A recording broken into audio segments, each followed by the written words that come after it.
restante do domingo para descansar, repor as forças, agradecendo a Deus por mais esta oportunidade de estudos, agradecendo a companhia de vocês. Esse é o nosso 33º estudo do Evangelho, aos domingos, e para iniciar as atividades desta noite, a prece de abertura fica por conta da Margarete. Por favor, Margarete. Boa noite a todos. Então, convidando a todos a formarmos uma corrente de pensamento positivo, unido, fortalecido, junto aos bons amigos, responsáveis pela orientação do trabalho de hoje, que sabemos já estão prontos e preparados há dias para o encontro de hoje. Agradecer a eles, aos benfeitores espirituais, ao Mestre Jesus, ao nosso Pai amado, rogando-lhes que nos abençoe, nos intuam, nos auxiliem no estudo de hoje e que muito mais estudar, consigamos trazer estes ensinamentos para a nossa reflexão íntima, para a nossa mudança de comportamento e de atitudes. Muito obrigada, Jesus, pelos seus ensinamentos. Muito obrigada, Pai, pela oportunidade bendita desta encarnação em contato com tantos ensinamentos maravilhosos. Ilumina, Pai, o nosso planeta, tão necessitado da tua luz e do teu amor. Fica conosco, que assim seja. Muito obrigada, Margarete. Nós estamos nas leituras relacionadas à parábola dos trabalhadores da última hora, ou a parábola dos trabalhadores da vinha, como também é conhecida. Na semana passada, nós pegamos o Evangelho segundo o Espiritismo, no capítulo 20, eram 4 textos, ficou faltando o último, o item 5, que a Vilmara vai ler para a gente hoje, e se der tempo, nós vamos pegar o Pão Nosso, Alma e Luz e o Livro da Esperança. Então, vamos lembrando que nós ainda não extraímos o significado espiritual de todos os elementos que compõem essa parábola, mas nós demos preferência às leituras. É importante destacar também que essas leituras ajudam a gente a aprender a raciocinar em torno das lições do Evangelho. Essas leituras, elas não apenas trazem conforto, esclarecimento para nós, mas ajudam a gente a raciocinar sobre os ensinamentos de Jesus. Então, eu espero também que essas leituras, além de conforto, de esclarecimento, elas também possam trazer ao nosso coração esperança, coragem, fortalecimento, confiança na misericórdia divina. Então, eu vou sair aqui do PowerPoint e vou passar para o Evangelho, para que a Vilmara possa fazer a leitura deste último item do capítulo 20 do Evangelho segundo o Espiritismo. Boa noite, Vilmara, já chegou aí? Boa noite, Maruísa, chegou sim, chegou. Boa noite a todos, vamos lá. Os obreiros do Senhor. Aproxima-se o tempo em que se cumprirão as coisas anunciadas para a transformação da humanidade. Ditosos serão os que houverem trabalhado no campo do Senhor com desinteresse e sem outro móvel senão a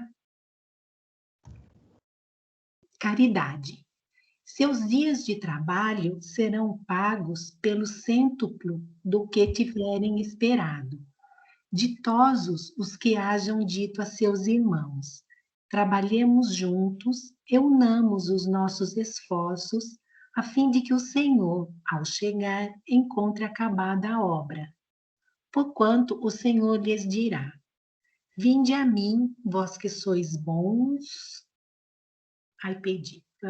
bons servidores, vós que soubestes impor silêncio aos vossos ciúmes e às vossas discórdias, a fim de que daí não viesse dano para a obra.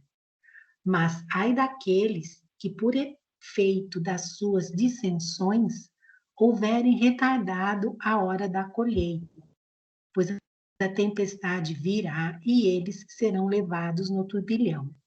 Clamarão: graça, graça. O Senhor, porém, lhes dirá: como implorais graças, vós que não tivestes piedade dos vossos irmãos, e que vos negastes a estender-lhes as mãos, que esmagastes o fraco em vez de o amparardes?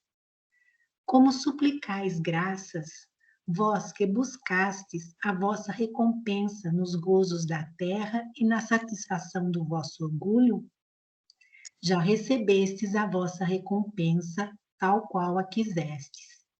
Nada mais vos cabe pedir. As recompensas celestes são para os que não tenham buscado as recompensas da terra. Deus procede, neste momento, ao censo dos seus servidores fiéis e já marcou com o dedo aqueles cujo devotamento é apenas aparente, a fim de que não usurpem o salário dos servidores animosos, pois, aos que não recuarem diante de suas tarefas, é que ele vai confiar os postos mais difíceis na grande obra da regeneração pelo Espiritismo. Cumprir-se-ão estas palavras: os primeiros serão os últimos, e os últimos serão os primeiros no reino dos céus.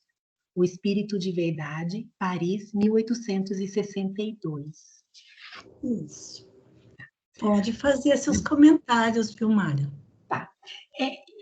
Nessa mensagem, o Espírito de Verdade, ele abre o jogo para a gente, ele escancara, né? Diz como as coisas funcionam e ponto.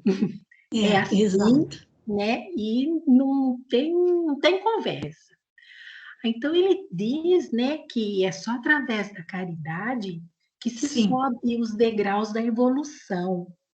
Mas não a caridade de aparências, de exibição, porque esse tipo de caridade já tem a recompensa aqui na Terra mesmo.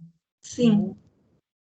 Agora, a caridade verdadeira, a caridade sincera, feita com o coração, com aquele sentimento mesmo de amor, aquela que mais ajuda, que entende, que compreende, que respeita a individualidade e a diferença de cada um, que aí todo mundo junto, quando ele fala, no meu livro, pelo menos, ele fala de coletividade, né? Quando o trabalho for coletivo, aí sim vai ser muito mais valorizado, né?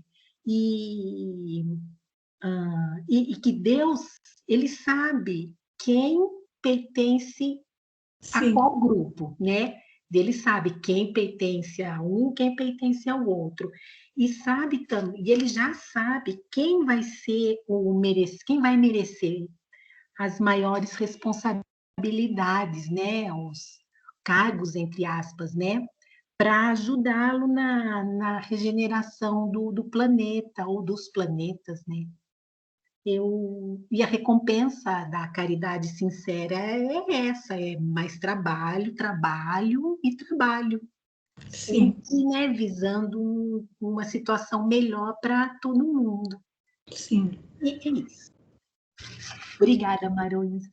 Nós que agradecemos, viu, Mara? Bom, gente, o Espírito de Verdade é o próprio Cristo. Claro que não era ele pessoalmente que vinha psicografar a mensagem, onde quer que ele estivesse, ele poderia irradiar o seu pensamento ou, através de um de seus auxiliares, trazer esse recado por meio de um médium. E nesta última mensagem, o trecho que eu gosto muito é esse daqui, olha. É esse pedacinho. Trabalhemos juntos e unamos os nossos esforços, a fim de que o Senhor, ao chegar, encontre acabada a obra. É claro que Jesus não vai vir pessoalmente novamente ao planeta, mas é no sentido simbólico que a gente deve compreender. Quando o Evangelho de Jesus estiver realmente no coração e nas mãos, nos atos, nas ações, aí sim nós podemos dizer que finalmente ele se encontra entre nós, mas por meio do seu Evangelho. Então, ele convida a gente realmente a um trabalho coletivo, porque o sucesso do trabalho na vinha não depende de um único empregado, ou de um único servo, ou de um único servidor, mas o trabalho de todos, independentemente do momento em que tenham começado a tarefa. E, assim, e como ele diz depois aqui, aqueles que souberam impor silêncio aos ciúmes, às discórdias, para que a obra não tivesse nenhum dano. Ou seja, essa vinha do Senhor é o nosso planeta. E o trabalho é coletivo. Então, acho muito, muito bonita essa mensagem, e sobretudo quando ele fala aqui embaixo, né, de que Deus já faz essa separação do joio e do trigo, isso já é um processo que já vem acontecendo, e como ele diz aqui na última frase, falando dos que são fiéis e dos servidores que não são fiéis, então ele fala, os primeiros serão os últimos, ou seja, aqueles que ainda querem se tornar, ainda querem ser os primeiros no mundo material, serão os últimos no mundo espiritual. E o contrário, aqueles que são considerados como os últimos no planeta, pela sua humildade, pela prática desinteressada da caridade, esses sim é que serão os primeiros no mundo espiritual, ou seja, já conseguirão ir para um estágio de felicidade, de plenitude maior. Então, com essa mensagem tão bonita, Kardec encerra o capítulo 20, falando sobre os trabalhadores da última hora. Alguém quer fazer algum comentário a respeito dessa mensagem? Alguma colocação? Porque aqui ele também fala de uma maneira bem, muito simbólica, não é? Porque esse processo já vem vindo há boas décadas e ainda vai continuar por muito tempo, né? Mas aí resta a pergunta para nós mesmos, né? Estamos dispostos a nos tornarmos servidores fiéis, ajudando a implantação do Evangelho de Jesus aqui na Terra, sobretudo pelo nosso exemplo, né? Então fica aqui essa colocação para nós. Alguém quer fazer algum comentário a respeito? Manuísa, aquele trecho que ele fala, né, de trabalhar juntos, é bem estilo Os Três Mosqueteiros, né? Um por todos, né? Aqui, Cada um seguindo sozinho, mas todos sim. juntos, né? Um por todos e todos por um. Aí a gente consegue progredir, porque sozinho também ninguém consegue. Não, exatamente. Ninguém consegue progredir sozinho, nós Sim. precisamos uns dos outros, certamente. Então, é muito bonita essa mensagem. Então, tá bom, muito obrigada mais uma vez, Vilmara. E nós vamos agora para 3 leituras de Emmanuel, que é, mais uma vez, ajudando a gente a pensar um pouquinho mais longe em torno do Evangelho. Então, a primeira leitura é do livro Pão Nosso, capítulo 29, A Vinha, e quem vai fazer essa leitura é o Albertin. Boa noite, Albertin. Já chegou aí o texto? Boa noite a todos. Eu estou lendo no Testamento Xavieriano. Isso, é. Certo. Boa noite a todos, irmãos. Mas deixa eu só perguntar, pessoal, vocês estão vendo? Porque eu mudei de tipo de arquivo, E às vezes, quando eu mudo... Sim, Malu. Tá aparecendo? Tá ok. Então, tá bom. Então, por favor, Albertinho. E disse-lhes: Ide vós também para a vinha, e dar-vos-ei o que for justo. E eles foram. Mateus, capítulo 20, versículo 4. Ninguém poderá pensar numa terra cheia de beleza e possibilidades, mas vogando ao léu na imensidade universal. O planeta não é um barco desgovernado. As coletividades humanas costumam cair em desordem, mas as leis que presidem aos destinos da casa terrestre se expressam com absoluta harmonia. Essa verificação nos ajuda a compreender que a Terra é a vinha de Jesus. Aí, vemo-lo trabalhando desde a aurora dos séculos, e aí assistimos à transformação das criaturas, que, de experiência a experiência, se lhe integram no divino amor. A formosa parábola dos servidores envolve conceitos profundos. Em essência, designa o local dos serviços humanos e refere-se ao volume de obrigações que os aprendizes receberam do Mestre Divino.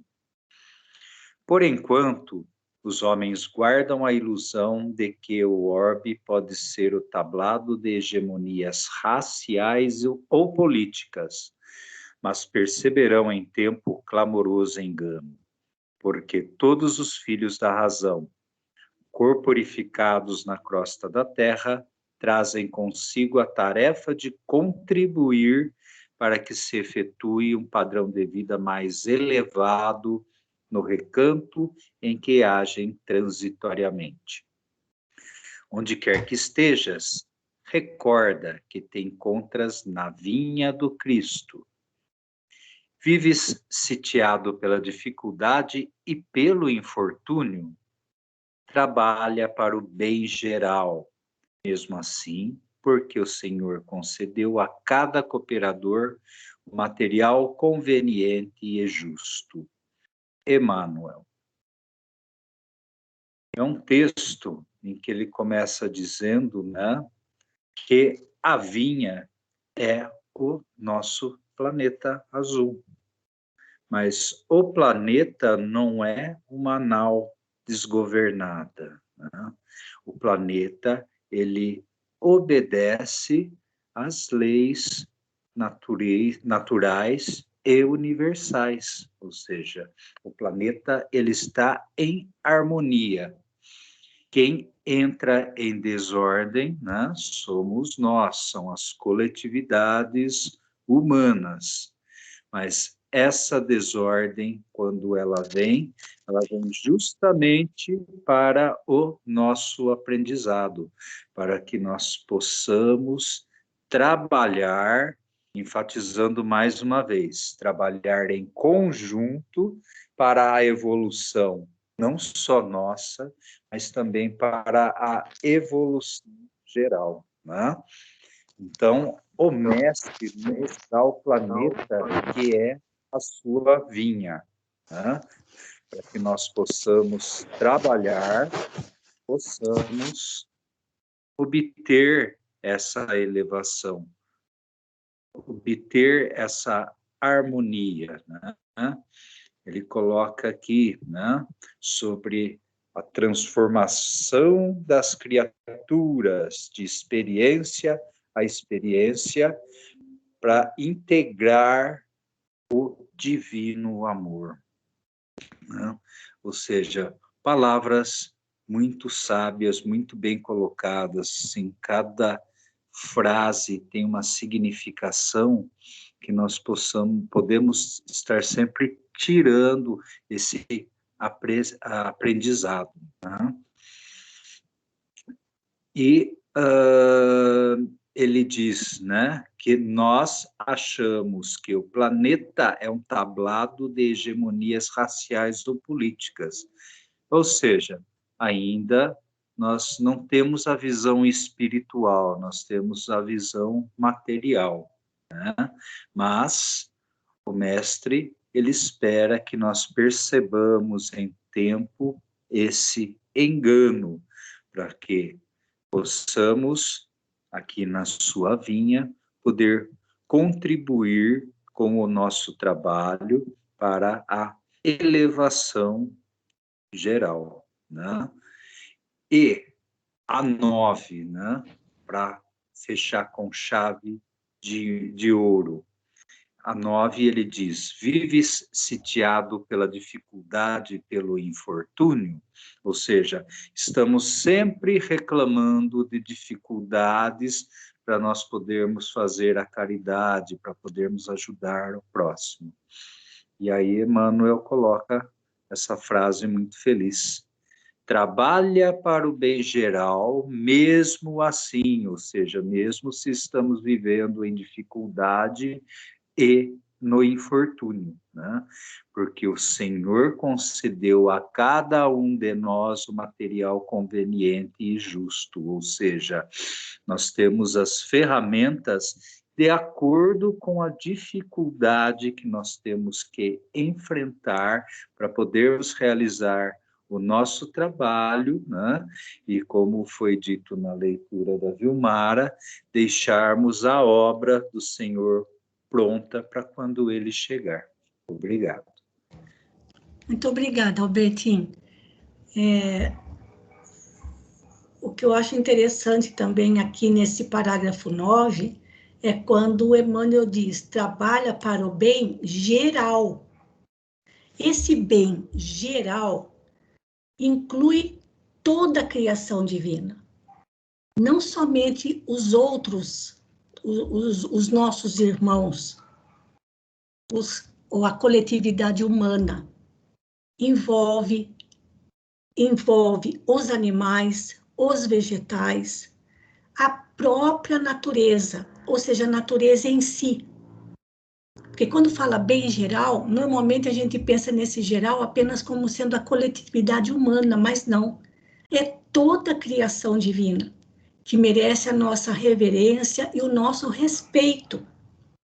Então, apesar das dificuldades que fazem parte da nossa vida, nós podemos fazer alguma coisa nesse sentido, para o bem geral, recordando que nós estamos na vinha do Cristo. Ele deixa claro que a vinha do Cristo é o planeta Terra, e que ele, Jesus, como ele fala aqui tão bonito, né? Desde a aurora dos séculos, aqui, olha, Jesus está trabalhando desde a aurora dos séculos, né? Como o Albertinho destacou. E aí vemos a transformação das criaturas, que de experiência em experiência acabam se integrando a esse amor que Jesus tem por todos nós. Então, trabalhar na vinha do Senhor é cumprir a parte que nos cabe, para o bem geral, procurando fazer o melhor ao nosso alcance. Porque aqui tem um convite, né? Ele é um convite, e de vós também, ou seja, um convite dirigido para nós.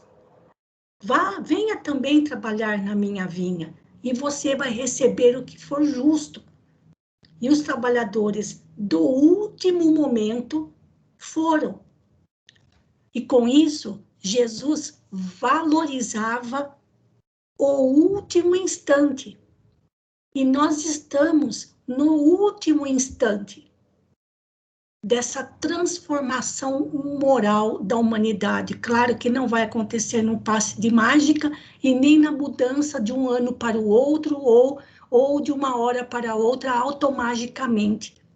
Todos estão, vamos dizer, de alguma maneira, convocados a fazer com que isso aconteça.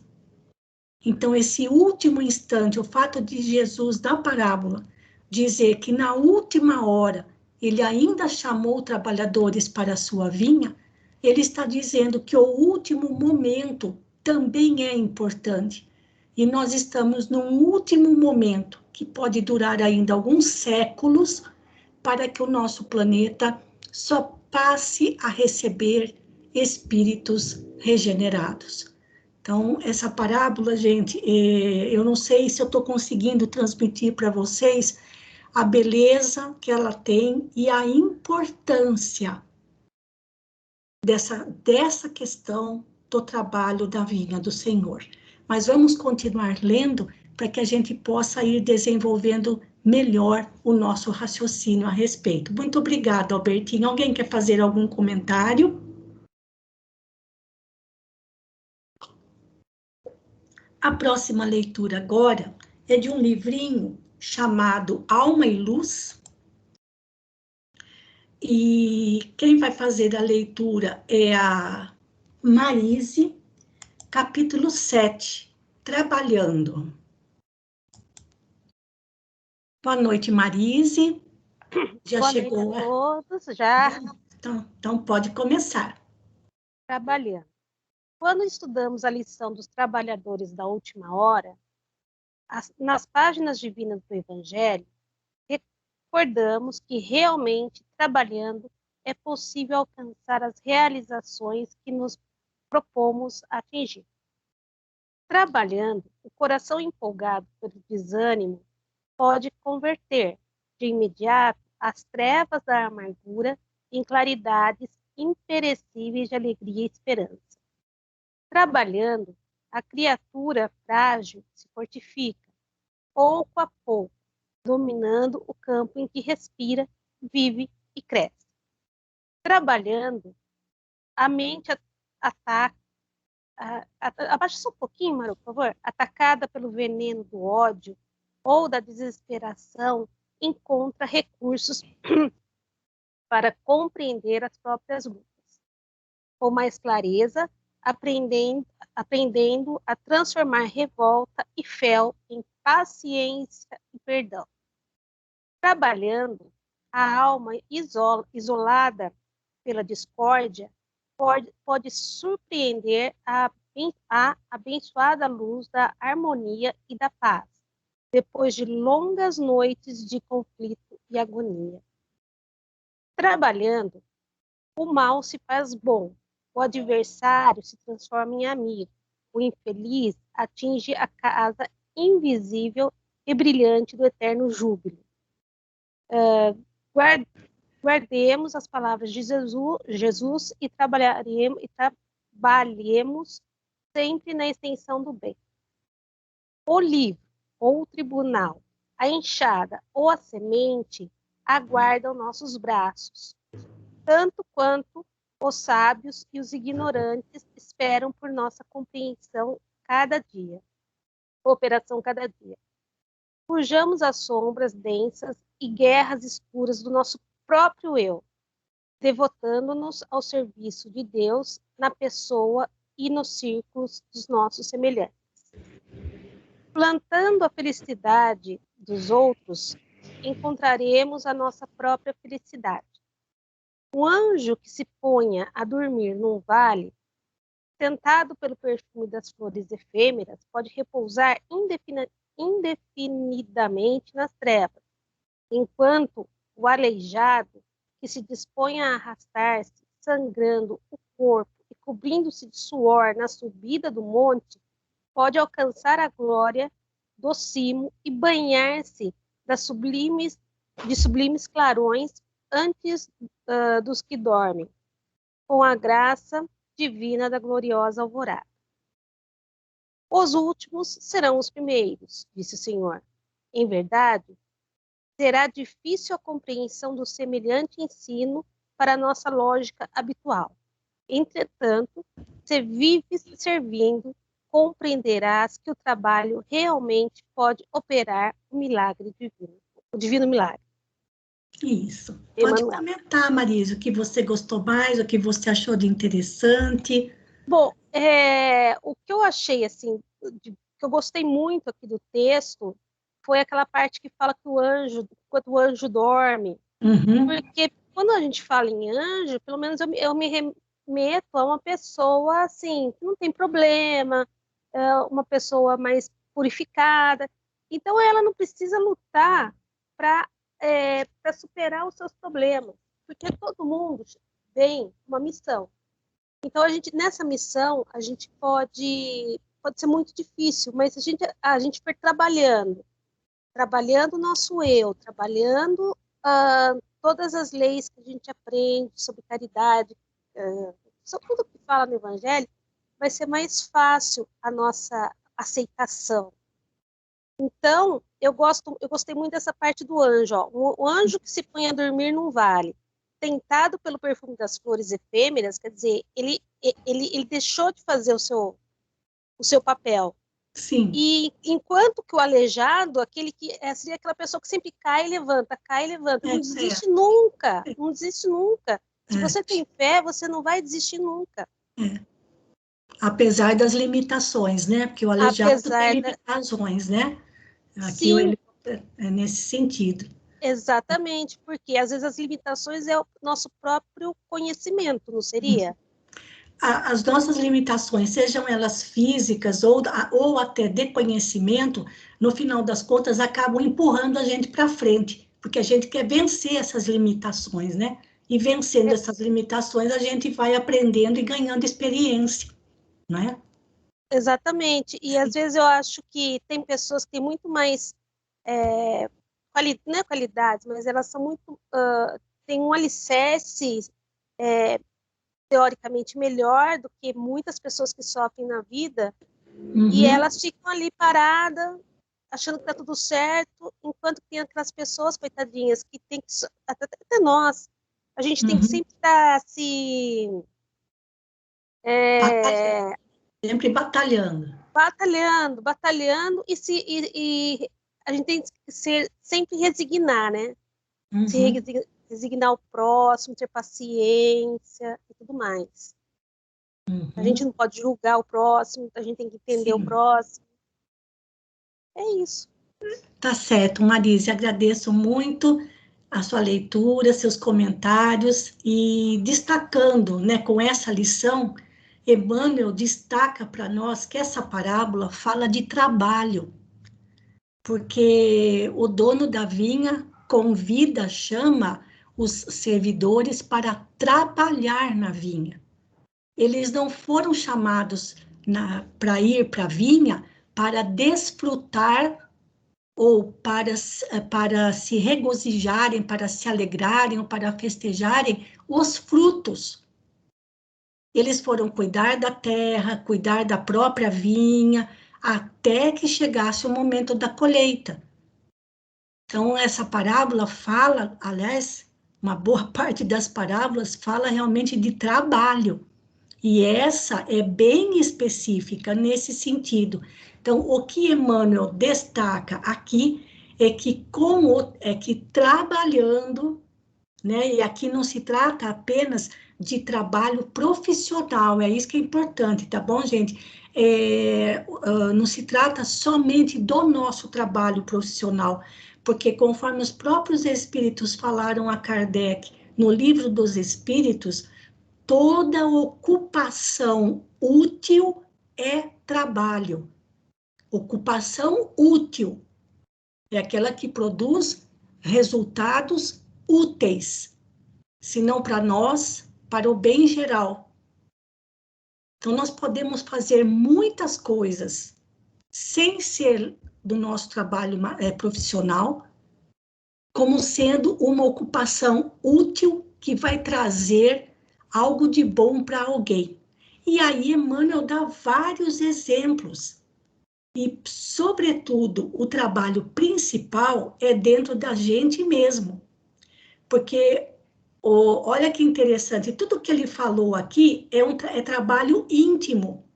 Olha lá, olha, trabalhando um coração empolgado pelo desânimo, trabalhando a criatura que se sente frágil, não frágil fisicamente, mas às vezes emocionalmente e espiritualmente, trabalhando um coração, uma mente que está envenenada pelo ódio, pelo desespero, trabalhando aqueles que se encontram em discórdia, a maldade se transforma em bondade. Olha que coisa linda, gente. Então, o trabalho mais difícil é dentro da gente.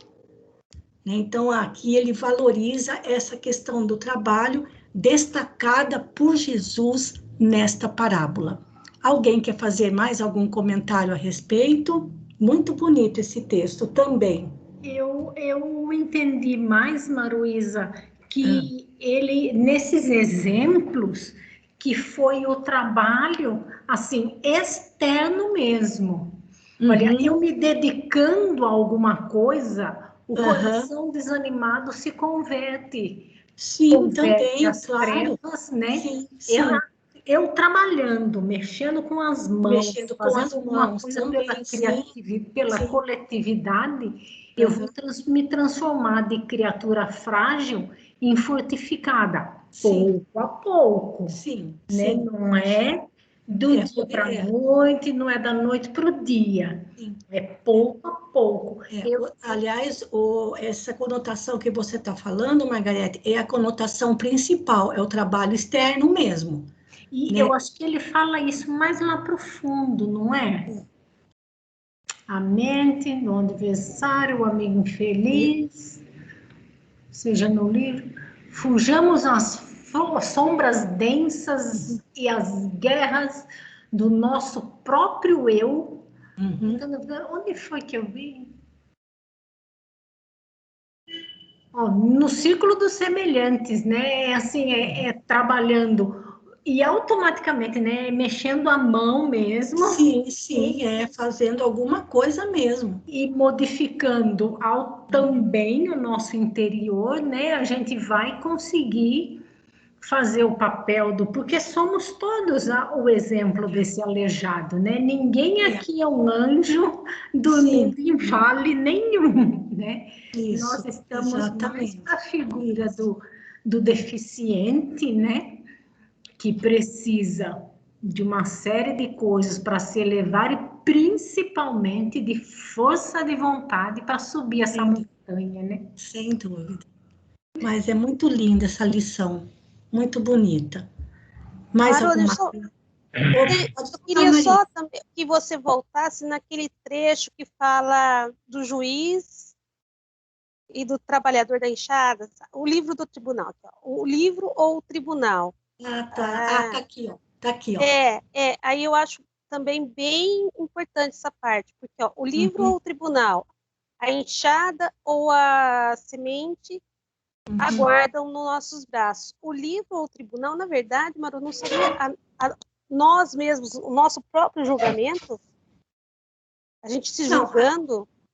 Não. O que ele quer dizer, o que eu entendi aqui, Marise, é assim, independentemente da sua atividade, seja ela intelectual ou braçal, certo?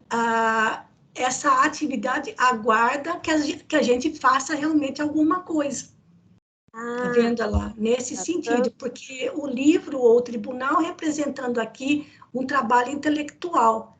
E a enxada ou a semente, aqueles que trabalham realmente no campo, ou seja, independentemente de qual seja a nossa ocupação material, nós precisamos movimentar os nossos braços a benefício de todos, porque todos esperam pela nossa cooperação a cada dia, né? Seja lá qual for a natureza do trabalho que a gente esteja realizando, certo?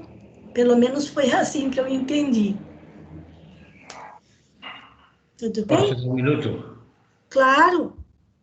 Pois não, seu Vilmar. Essa vinha que ele fala não é a plantação de uva, não. É o nosso interior, que está cheio de deficiências.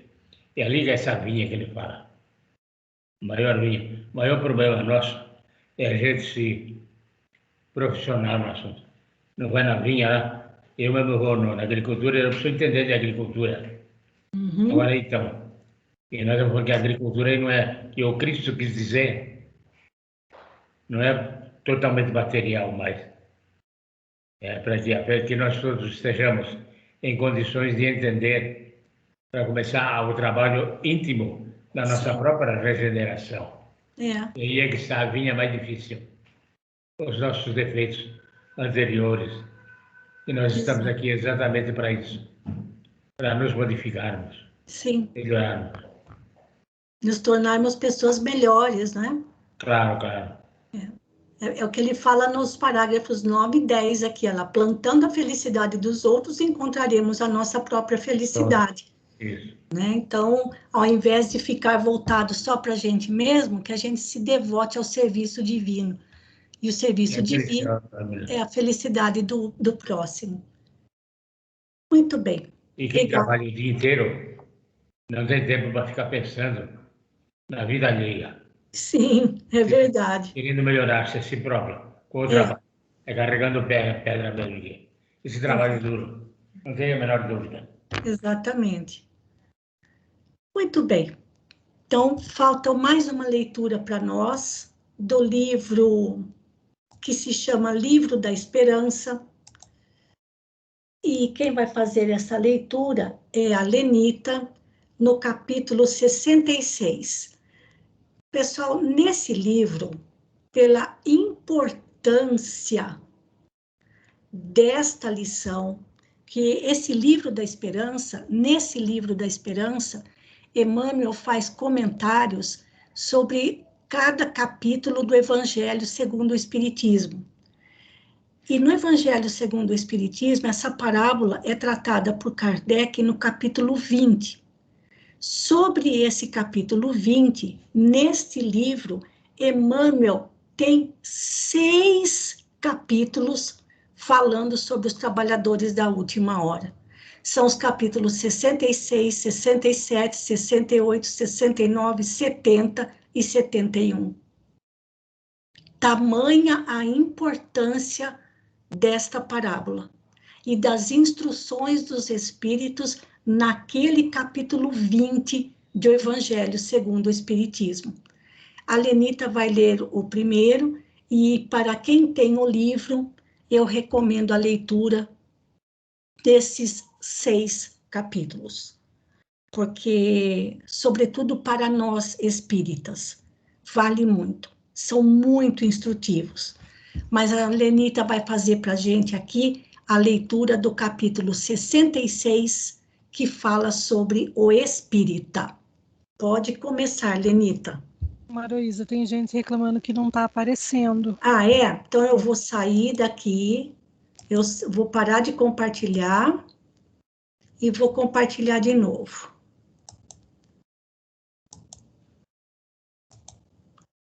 E agora, tá ok, gente? Para quem não estava vendo, para quem não estava vendo, apareceu agora? Dá um okzinho ali, faz um joinha.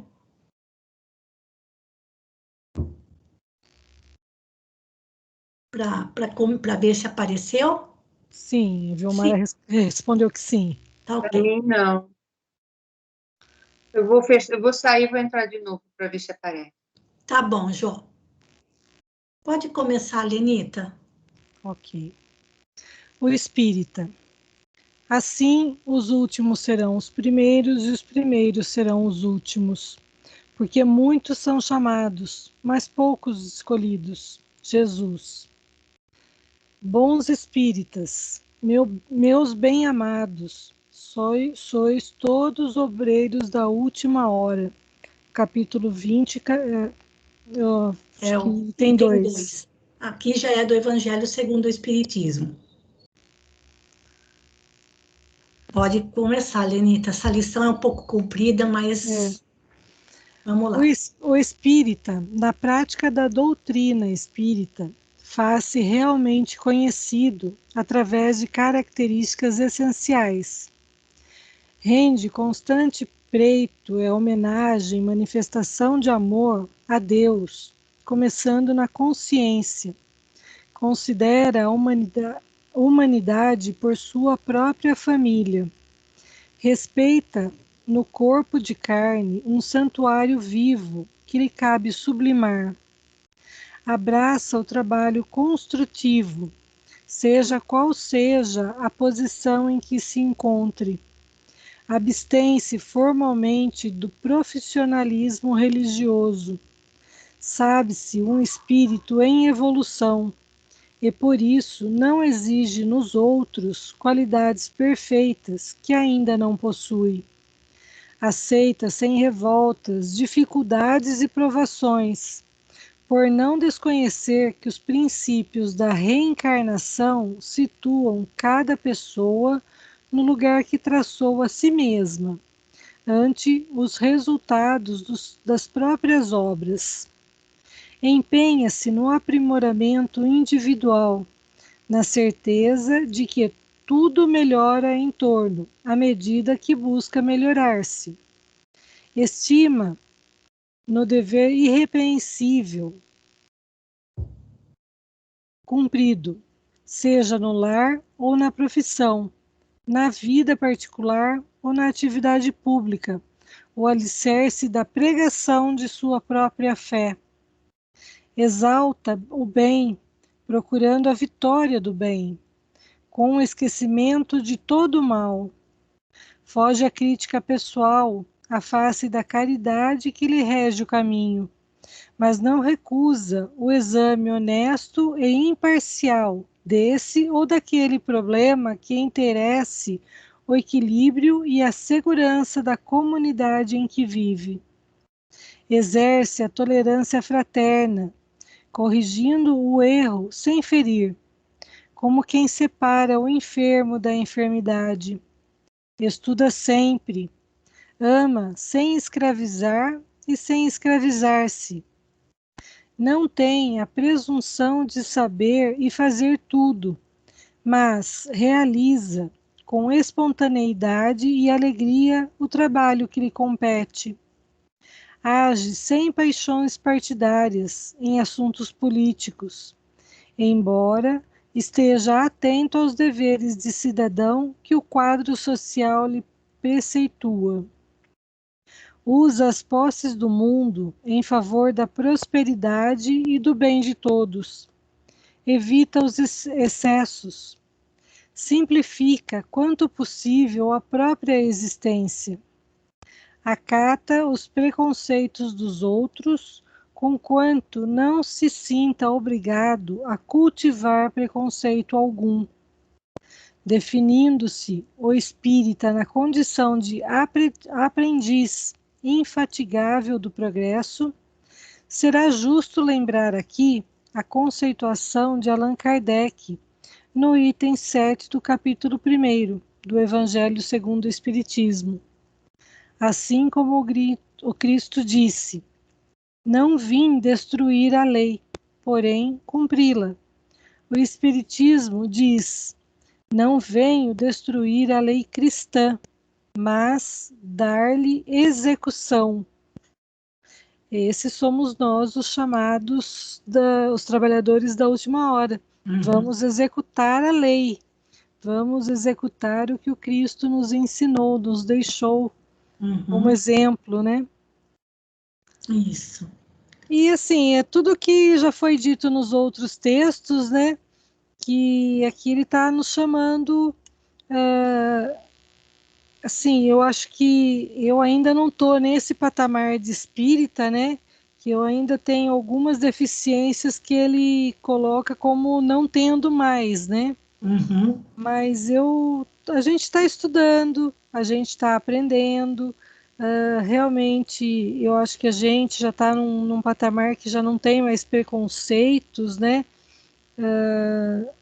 Pelo menos acho que a maioria de nós já não tem mais preconceitos, né? E a gente realmente, toda a humanidade é como se fosse a nossa família. A gente sofre com o sofrimento do outro, a gente tenta ajudar na medida do possível, a gente já está se respeitando, já está respeitando esse envoltório carnal, que a gente sabe que é um empréstimo que a gente recebeu, que a gente vai ter que prestar conta disso, né?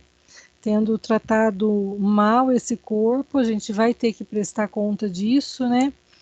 A gente procura fazer trabalhos construtivos, ajudando sempre o nosso próximo. eu achei interessante isso, abstém-se formalmente do profissionalismo religioso. Uhum. Quer dizer, nós, pelo menos isso a gente já aprendeu, né? Que a gente não tem que cobrar nada por nada, né? Sim. Mesmo porque é uma obrigação nossa, não é um trabalho profissional, né? A gente está fazendo para nos ajudarmos. Que a gente, sempre que a gente começa, né? Eu vejo sempre o Fernando falando para as pessoas que vão lá pela primeira vez: ah, você tem mediunidade, você precisa trabalhar. A pessoa já se assusta e às vezes não aparece mais, né? É. Mas é esse trabalho, e muitas vezes essas pessoas, nós, né, vamos procurar a casa espírita porque nós já fomos em diversas outras casas religiosas, né, e não conseguimos achar o nosso lugar ou o que resolva o nosso problema, vamos dizer assim, né? Uhum. E aí a gente chega lá, o instrutor fala: você tem mediunidade, você precisa trabalhar. Então, não é muitas vezes para ajudar o próximo, é para ajudar a gente mesmo, né? Sim. A gente já está aqui, abraça o trabalho construtivo. Eu vejo bastante isso, tanto nas nossas reuniões, quando eram presenciais, ou como nas entregas das cestas, que a gente vê que quem está lá com prazer. Não Sim. é, eu sou obrigada a ir lá. Não, a gente vai e vai com amor, vai com prazer, porque é muito bom fazer esse trabalho, né? Uhum. E assim, todos relacionados à caridade, sempre é muito bom. Nós já admitimos, né, que temos muitos defeitos ainda, que temos muita coisa para adequar a nossa situação para evoluirmos, né? Então a gente já sabe que cada um tem está no seu degrauzinho, né? Então que eu não posso às vezes cobrar alguma coisa do irmão, porque às vezes ele ainda não chegou no degrau que eu estou, assim como eu não cheguei, não subi outros degraus de outros irmãos muitíssimo mais evoluídos que eu, né? Então eu sei Sim. que eu não estou podendo cobrar muito de ninguém, né? E a gente realmente está se empenhando, né, no nosso aprimoramento, aprendendo a cada dia e Uhum. tentando ser melhor a cada dia. Sim. Essa é a nossa missão. Sim. Acho que é isso. Vejam bem, gente, embora o título do capítulo seja O Espírita, mas o que Emmanuel fala aqui é para, assim, vamos dizer assim, o foco dele foi mais para o Espírita, porque ele está tratando do capítulo 20 do Evangelho segundo o Espiritismo, que trata dos trabalhadores da última hora, e uma das instruções afirma claramente que os trabalhadores da última hora são os bons espíritas. Por isso que ele começa falando aqui, olha, o espírita na prática da doutrina espírita. Aí que tá. Não é o espírita teórico, não é o espírita que só fica experimentando e fazendo experiências com médiums. Não é o espírita que só estuda, é na prática. E lembrando que o espiritismo, ele tem uma conotação, é uma ciência com conotação filosófica e consequências morais. E as consequências morais, essas consequências morais, são o Evangelho, é o Evangelho. Então, vivenciar a doutrina espírita é vivenciar o Evangelho de Jesus. Nesse ponto, serve para qualquer pessoa, independentemente da sua crença religiosa. Mas Emmanuel se dirige ao espírita, porque neste capítulo e nos outros 5 seguintes, ele está analisando esse capítulo 20 do Evangelho segundo o Espiritismo. Porque o que ele fala aqui, gente, ele serve para qualquer pessoa, independentemente da sua crença religiosa. Só que é mais ainda para o espírita, porque o espírita tem acesso a conhecimentos que outros ainda não conseguem alcançar. Essa é que é a diferença. Então, será exigido mais da gente do que de outros. E só para aproveitar esse finalzinho, gente, quer mais alguma coisa, Lenita? Alguém quer fazer algum comentário a respeito desse capítulo?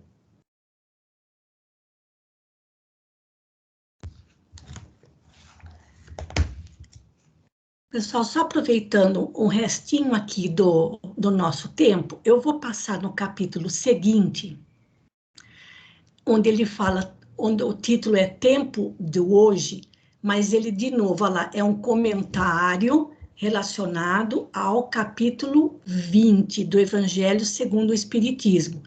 É muito bonita a lição, não vai dar tempo da gente falar tudo, mas eu quero pegar só o pedacinho nesse parágrafo 14, olha. O próprio Jesus atribuía tamanha importância ao tempo que não se esqueceu de glorificar a última hora dos ceareiros da verdade que se decidem a trabalhar. Porque essa parábola dos trabalhadores da vinha também está relacionada ao tempo, à passagem do tempo. E nós estamos nesta última hora, no sentido de o último momento, o último estágio para um mundo regenerado. Então, olha que beleza essa frase de Emmanuel. Aproveita o dia corrente e faze algo melhor, alguma coisa. É muito bonito esse capítulo. Então, são 6 capítulos de Emmanuel nesse livro, referindo-se a essa parábola de Jesus e aos comentários dos espíritos superiores no capítulo 20 do Evangelho segundo o Espiritismo. É muito bonito, gente. Tá bom? Então, tá certo. Nós já estamos aqui no nosso finalzinho. Eu vou voltar para a página principal do Skype. E aí, na próxima semana, a gente já começa a tentar tirar um significado espiritual para essas lições do Evangelho. Aliás, para essa parábola, tá bom? E para finalizar o nosso encontro desta noite, a prece final fica por conta da Jo Roque. Pode ser, Jo, fazendo o favor? Pode ser, sim. Vamos, então, encerrar nossa reunião e estudo dessa noite abençoada. E ainda com esses ensinamentos, com essas lições ecoando em nossas mentes, com os pensamentos elevados, nós vamos agradecer ao nosso Pai amado por essa oportunidade. Que esses ensinamentos continuem vibrando em nosso ser. Que em cada pensamento, gesto, atitude que tenhamos ao longo da semana, a gente possa ser reconhecidos como verdadeiros cristãos, reconhecidos como, pelo menos, aprendizes de bons espíritas. E possamos lembrar todo o tempo que somos os obreiros da última hora. Rogamos, Pai, que todos os que participaram desta reunião, tanto os encarnados como os desencarnados, eles possam ter certeza que sempre dá para fazer um novo começo. Como nós lemos nesse último livro da Esperança, que a gente possa se empenhar na reforma íntima, no aprimoramento individual, que possamos exercer a caridade e a fraternidade, que possamos trabalhar juntos e unidos, que possamos aceitar sem revoltas, dificuldades e provações, enfim, tantas instruções, tantos esclarecimentos maravilhosos, que possamos viver o Evangelho segundo os ensinamentos de Cristo. Fique conosco, Senhor, que assim seja, graças a Deus. Uma boa noite a todos, uma boa semana a todos. Obrigada, Maruísa. Obrigada, Jo. Mais uma vez, queridos amigos, agradecendo muito pela companhia de vocês. Desejo a todos uma boa noite, um bom descanso, uma ótima semana e até amanhã, se Deus quiser. Um grande abraço a todos, fiquem com Deus. Boa noite.